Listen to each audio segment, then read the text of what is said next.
और आप सबको मुबारक हो कि आपने उस जमात को वोट दिया जिसने नज़रिए को फ़रोख्त नहीं किया, जिसने मिशन पर सौदेबाजी नहीं की, जिसने मफादात को मकसद पर तरजीह नहीं दी। वरना ये हो सकता था कि मफादात को तरजीह देते हुए सीटें ले ली जाती और मिल भी सकती थी, मिल भी जाती, लेकिन फिर आपका नज़रिया ख़त्म हो जाता।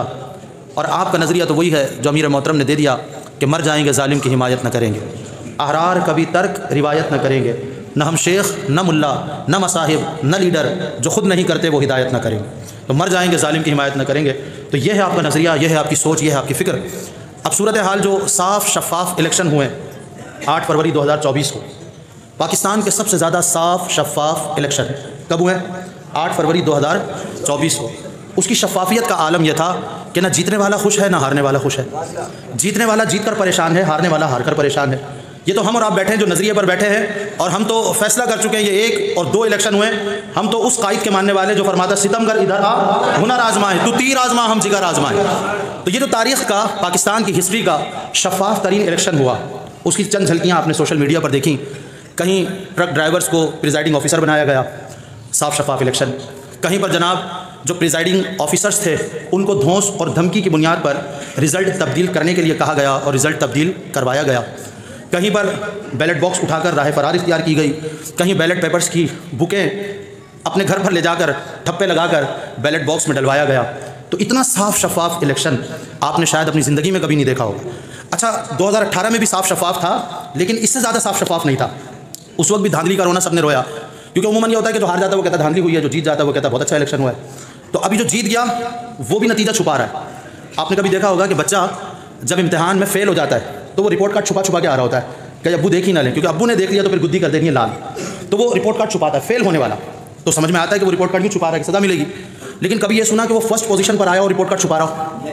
लेकिन ये इस साफ़ शफ़ाफ़ इलेक्शन में आपने देख लिया होगा कि जो जीत गए, कई दिन गुजर गए, कई घंटों गुजर गए, उन्होंने अपनी फतह का ऐलान ही नहीं किया, प्रेस कॉन्फ्रेंस ही नहीं की, फॉर्म 45 का नज़ारा ही किसी को नहीं करवाया। वो छुपाते फिर रहे हैं, मुँह ढाँप के रखना कि गुनाहगार बहुत हो, मैयत को मेरी देखने आए तो जब क्या। वो अकबर इलाहाबादी ने कहा था ना कि पानी पीना पड़ा है पाइप का, हर्फ पढ़ना पड़ा है टाइप का, रकीबों ने रपट लिखवाई है जा के थाने में कि अकबर नाम लेता है खुदा का इस ज़माने में। तो उन्होंने इस तरह के अशार कहकर कौम को बेदार किया। तो वही कोई मिली जुली सूरत हाल इस साफ़ शफ़ाफ़ इलेक्शन में आपको नज़र आई। तो वो जो जीतने वाला है वो भी रिपोर्ट कार्ड छुपा रहा है, फॉर्म 45 छुपा रहा है कि कहीं कोई देख ही ना ले, क्योंकि फॉर्म 45 में नतीजा कुछ और है, और जो ऊपर उनके प्रिंसिपल बैठे हैं, जो उनके हेड मास्टर बैठे हैं, उन्होंने नतीजा कुछ और ही बनाकर दे दिया है।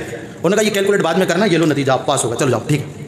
तो खैरात में सीटें मिल गई, भिखारी भीख में सीटें लेकर आ गए, लेकिन ज़ाहिर के हज़म नहीं हो रही। यही वजह है कि बड़ी बड़ी पार्टियों के सरबराहान मुस्ताफ़ी हो रहे हैं।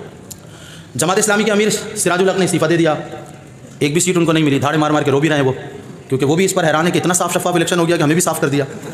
इसी तरह इस्तेहकाम पाकिस्तान पार्टी के चेयरमैन जहांगीर खान तरीन, वो भी हैरान होगा कि इतना साफ़ हो गया कि हमारा भी सफाया फेर दिया गया। तो उन्होंने चेयरमैनशिप से भी इस्तीफ़ा दे दिया, सियासत से भी इस्तीफ़ा दे दिया। पंजाब में नून लीग के एक साहिब जो MNA बन गए, उन्हें खुशखबरी मिल गई कि वो NA की सीट जीत गए। वो खुद परेशान हो गए कि मैं कैसे जीत गया। वो मीडिया पर आए, वीडियो बनाई, कहा नहीं ये मैं नहीं जीता, ये फुला साहब जीता है। तो बड़ी मादरत के साथ हेड मास्टर साहब ये सीट उन्हीं को दे दीजिए, क्योंकि मुझे दे दी तो बाद में मेरा जवाब देना मुश्किल हो जाएगा लोगों को। पीर साहब पगारा आ गए, पीर साहब पगारा ने कहा कि भाई ये तो फैसला पहले हो चुका था कि सिंध पीपल्स पार्टी को देना है, और अगर सिंध पीपल्स पार्टी को नहीं मिला तो हमारे लोग जो हम पर हाकिम हैं, वो जो गैर महसूस तरीके से हम पर हुकूमत करते हैं, वो जो आहिनी हाथ हम सुनते रहते हैं कि आहिनी हाथ से निपटा जाएगा, वो आहिनी हाथ, तो वो लोग नाराज़ हो जाएंगे अगर सिंध किसी और को दे दिया गया। उनकी रज़ा इस पर है कि सिंध पीपल्स पार्टी को दिया जाए। तो हमसे गलती हो गई, जो 2 सीटें जीत गए, तो उन्होंने कहा ये 2 सीटें भी हम उन्हीं को दे देते हैं, ऐसा ना वो नाराज़ हो जाए। तो वो 2 सीटें देकर वो आज धरना दिए बैठे हैं। आपको पता है ना GDA का धरना, वो धरना दिए बैठे, उन्होंने भी 2 सीटें वापस कर दी। कराची के अमीर जमात इस्लामी के हाफिज़ नईमुर रहमान साहब ने, उन्होंने कहा नहीं ये सीट मेरी नहीं है, PS 129 की सीट, उन्होंने वो भी वापस कर दी। तो इतने साफ़ शफ़ाफ़ इलेक्शन हुए कि किसी की समझ में नहीं आ रहा कि हुआ क्या। अच्छा, धांधली 18 में भी हुई, लेकिन ऐसा लगता था कि वो पढ़े लिखे लोगों ने धांधली की है। दुनियावी एतबार से, दीनी एतबार से तो सारी जाहिर नहीं, यहाँ दुनियावी एतबार से पढ़े लिखे होंगे कि पूरे दिन अमन-ओ-अमान से गुजारा, ठप्पे नहीं लगने दिए, आर्मी को बिठाया, हाँ 5 बजे के बाद अंधेरा किया, और उसके बाद कहा जी सिस्टम बैठ गया। फिर सुबह हुए तो बहुत से लोग बैठ गए और बहुत से लोग खड़े हो गए। तो एक तरीके से उन्होंने धांधली की, लेकिन इस दफ़ा तो इस जाहिलाना अंदाज से धांधली की। दुनियावी एतबार से भी पढ़े लिखे नहीं थे, अगर पढ़े लिखे होते तो कोई अच्छा अंदाज़ लेकर आते। सबसे पहला काम क्या किया, नेटवर्क बंद कर दिया। अब जब नेटवर्क बंद कर दिया गया तो सौकार भी परेशान और चोर भी परेशान। चोर का चोर से राब्ता मुनक़ता हो गया, वो परेशान कि यार ये क्या हो गया, ऑनलाइन वोट कैसे पड़ेगा, अब एप्लीकेशन कैसे चलेगी, वो परेशान। तो वो चोर भी परेशान हो गए, पहली धांधली तो यहाँ हुई। उन्होंने कहा नहीं, आपको परेशान होने की ज़रूरत नहीं है, हम आपको बता देते हैं कि यहाँ यहाँ ये काम करना है आपने, तो आप कर लीजिएगा, और वैसे भी सीट आपकी है। तो भाई इतने तकल्लुफ़ात करने की ज़रूरत नहीं थी ना आपको। ये कौम जिसके अक्सर अफराद गुरबत की सतह से नीचे ज़िंदगी गुजार रहे हैं, उनका आपने अरबों रुपया बर्बाद कर दिया इलेक्शन के नाम पर। तो इलेक्शन तो हुआ ही नहीं कि हुआ इलेक्शन, सिलेक्शन हुआ है। तो यही सिलेक्शन करना था, तो अरबों रुपया कौम का बर्बाद कर दिया। पेट्रोल महंगा करोगे, अब बिजली महंगी करोगे, अब वो सारा इसी कौम का खून निचोड़ोगे। तो आपको ये ज़ेब ही नहीं देता था। आप माई बाप बने हुए हैं, आप कहते जी कल वज़ीर आज़म फलां साहब होंगे, सदर फलां साहब होंगे, MNA ये 10 अफराद होंगे, MP ये 20 अफराद होंगे। कौम ने ये भी मान लिया, वो भी मान लेते कि नहीं, वो भी मान लेते। गुंडागर्दी आपकी है, बदमाशी आपकी है, असले आपके पास है, सारा साजो सामान आपके पास है, कौम के पास तो तस्लीम करने के सिवा कोई चारा ही नहीं था। तो आपने खुद ही ऐलान कर देना था, तकल्लुफ़ की ज़रूरत ही नहीं थी इलेक्शन करवाने की। और आइंदा भी ये करना हो तो मुखलिसाना मशवरा यही है कि इलेक्शन न करवाएं, आप ऐलान कर दें जी नवाज़ शरीफ को वज़ीर आज़म बना रहे। अच्छा, उसको वज़ीर आज़म बनाने के लिए लाए, वो भी परेशान, वो खुद परेशान, वो कह रहे हैं यार तुम बन जाओ वज़ीर आज़म। वो कह रहे जैसे नहीं किसी के पास अचानक से ख़जाना आ जाए और उसको डर हो के पता ही ना चल जाए कि इसकी मिल्क खाई है, तो वो कहता भाई मैं नहीं रखता, तू रख।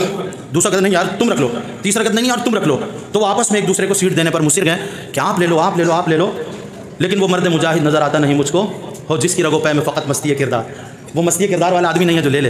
तो सब एक दूसरे पर अपना बोझ डाल रहे हैं।